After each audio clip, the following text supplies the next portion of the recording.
Talking about Mumbai and Melbourne, another common thing, ISKCON Temple. Tell us about your visit.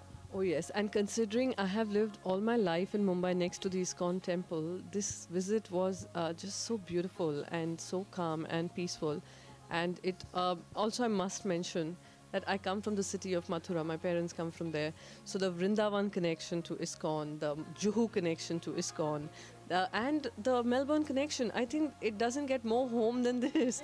So it was really beautiful. And I was again shown around the temple.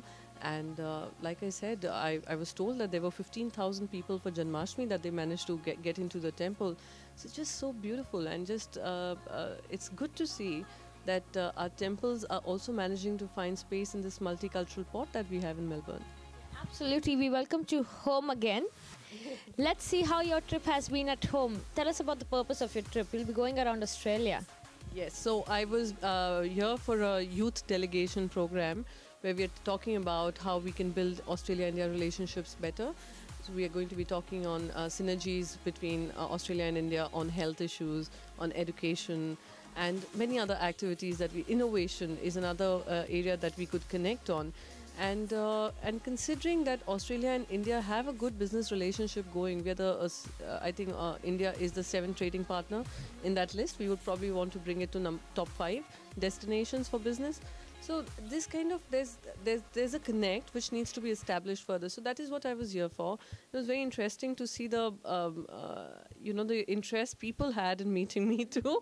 So it's really flattering for me as well that there are people who've come to meet me and they want to hear from me on demonetization back home.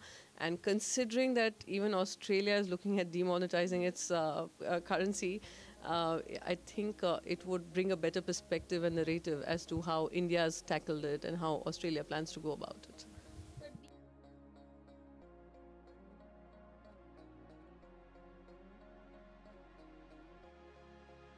And how professionally it's managed, and so beautifully, people are involved in it. So it becomes like a community event which has got a national approval, and perhaps if it takes a step ahead, we would see more international acceptance to it as well. What challenges per se do you see the Indian economy having? So there are a couple of challenges. So here, there's one thing I'd want to say here. While we do not question the goal, now the goal being that black money needs to be eradicated. Everybody in the country would agree that yes, it is a menace which needs to be eradicated. But what we question is demonetization the only tool that was available to the government of India?